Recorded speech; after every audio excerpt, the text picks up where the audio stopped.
On April 26th, 1986, at exactly 1:23 a.m., a powerful explosion ripped through reactor number 4 at the Chernobyl Nuclear Power Plant. Within seconds, one of the worst technological disasters in human history had begun. The roof of the reactor building was destroyed. Burning radioactive material was thrown into the night sky. A fire erupted inside the facility. And perhaps most terrifying of all, almost nobody understood what had just happened. Over the following days, radioactive contamination would spread across large parts of Europe. Entire cities would be abandoned. Hundreds of thousands of people would lose their homes, and the name Chernobyl would become known around the world. But how did it happen? How could a routine safety test turn into a disaster that changed history? To answer that question, we need to go back to the beginning. In the 1970s, the Soviet Union was expanding its nuclear energy program at an incredible pace. The government needed electricity to support industrial growth and economic development. One of the most important projects was the Chernobyl Nuclear Power Plant, located in what is now northern Ukraine. To support the plant, a modern city called Pripyat was built nearby. Pripyat was considered a model Soviet city. It had schools, hospitals, parks, apartment buildings, restaurants, and recreational facilities.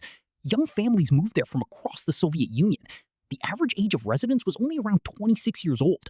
People believed they were living in the city of the future. Few could imagine that it would one day become one of the most famous ghost towns on Earth. By 1986, 4 nuclear reactors were operating at Chernobyl. The reactor involved in the disaster was Reactor Number 4. It used a Soviet reactor design known as the RBMK. Although powerful and efficient, the design contained serious flaws. Most operators working at the plant had little understanding of how dangerous those flaws could become under certain conditions. On April 25, 1986, engineers prepared for what appeared to be a routine safety test. The objective was simple. If the plant lost external electrical power, could the spinning turbines continue generating enough electricity to operate important safety systems until backup generators started? The test had been attempted before. Nothing suggested that disaster was approaching. However, events quickly began moving in the wrong direction. Earlier in the day, operators had started reducing the reactor's power level in preparation for the test. Then the electrical grid requested that the reactor continue supplying power for several more hours. The test was delayed. As a result, the reactor remained operating under unusual conditions. When the test finally resumed late that night, a different shift of operators had taken over. Many were entering a situation that had already become increasingly unstable. As power levels were reduced, the reactor suddenly dropped to a much lower output than intended. The crew attempted to recover by withdrawing more control rods. Control rods are designed to regulate the nuclear reaction inside a reactor. Removing too many of them can be extremely dangerous. According to safety regulations, a minimum number of control rods should always remain inserted. That night, those limits were ignored. The operators were focused on completing the test. They did not fully understand the unstable condition developing inside the reactor core. Unknown to them, the reactor was becoming increasingly difficult to control. A dangerous combination of design flaws and operating conditions was creating the perfect environment for disaster. At 1:23 a.m., the safety test finally began. Water flow changed. Steam production changed. Reactor conditions shifted rapidly.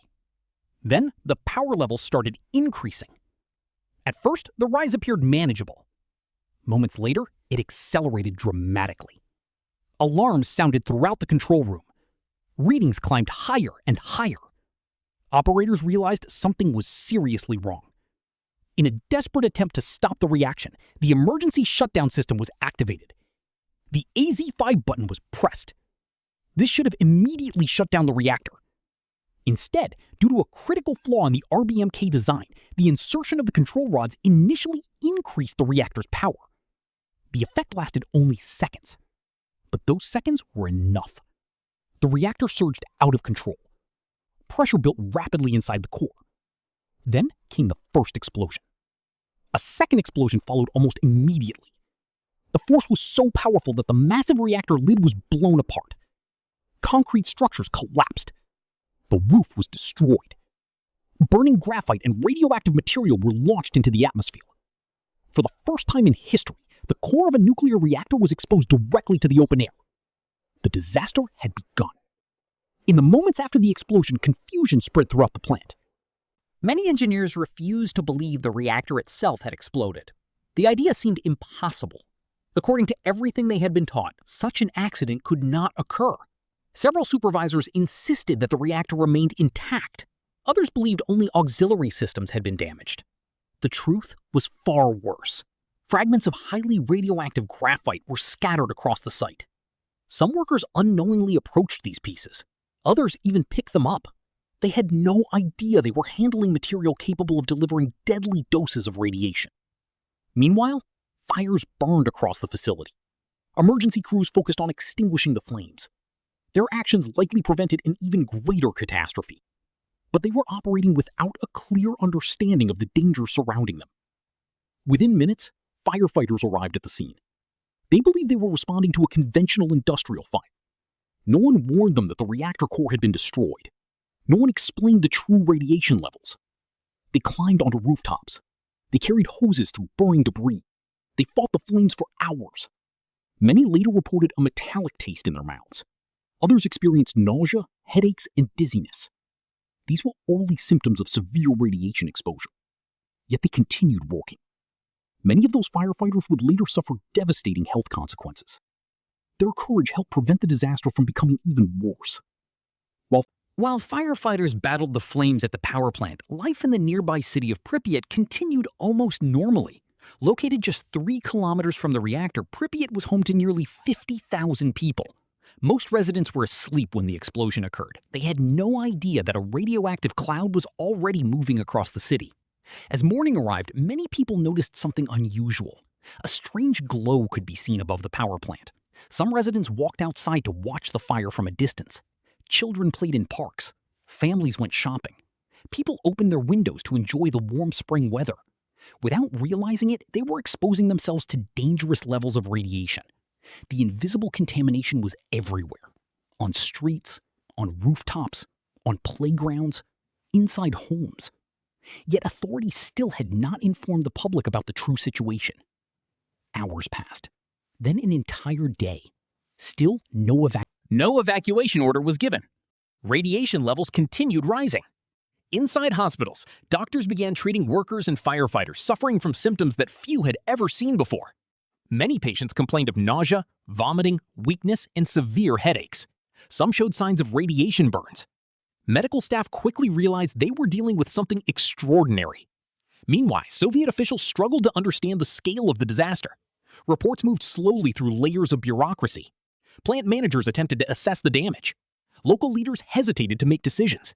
And all the while, radioactive material continued spreading across the region.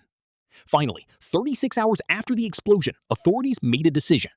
Pripyat had to be evacuated. Hundreds of buses arrived from surrounding areas. Loudspeakers announced that residents would temporarily leave the city. People were instructed to bring only essential belongings, documents, some clothing, a few personal items. Officials assured them they would return in a few days. Most believed them. Families locked their apartment doors. Children left toys behind. Food remained on kitchen tables. Photographs stayed on shelves. Entire lives were abandoned. No one knew that they would never return. Pripyat instantly became a ghost city. The evacuation of Pripyat was only the beginning. As the true scale of contamination became clear, larger exclusion zones were established. Entire villages disappeared from maps. Thousands of homes were abandoned. Eventually, hundreds of thousands of people would be relocated. The human cost was enormous. But another challenge remained. The destroyed reactor was still releasing radioactive material. The Soviet Union needed a solution, and it needed one immediately. To contain the disaster, the government launched one of the largest emergency operations in history. Hundreds of thousands of soldiers, engineers, scientists, miners, pilots, and workers were sent to Chernobyl. These people became known as the liquidators. Their mission was simple: contain the catastrophe, Prevent further contamination, protect millions of people. Many entered areas where radiation levels were extremely dangerous. Some worked only a few minutes before being replaced. Others spent weeks or months inside contaminated zones. One of the most dangerous tasks involved clearing radioactive debris from rooftops near Reactor Number 4. Initially, robots were used, but the radiation levels were so intense that many machines failed. As a result, human workers were sent onto the roofs. Each worker had only seconds. They would run across the rooftop, shovel radioactive debris back into the reactor area, and immediately retreat. Every second increased their exposure, yet they continued. Without their efforts, the consequences could have been far worse. At the same time, helicopter crews flew directly above the destroyed reactor. Their mission was to drop sand, clay, lead, and other materials into the burning core. Flight after flight entered the radioactive zone. Pilots risked their lives every day.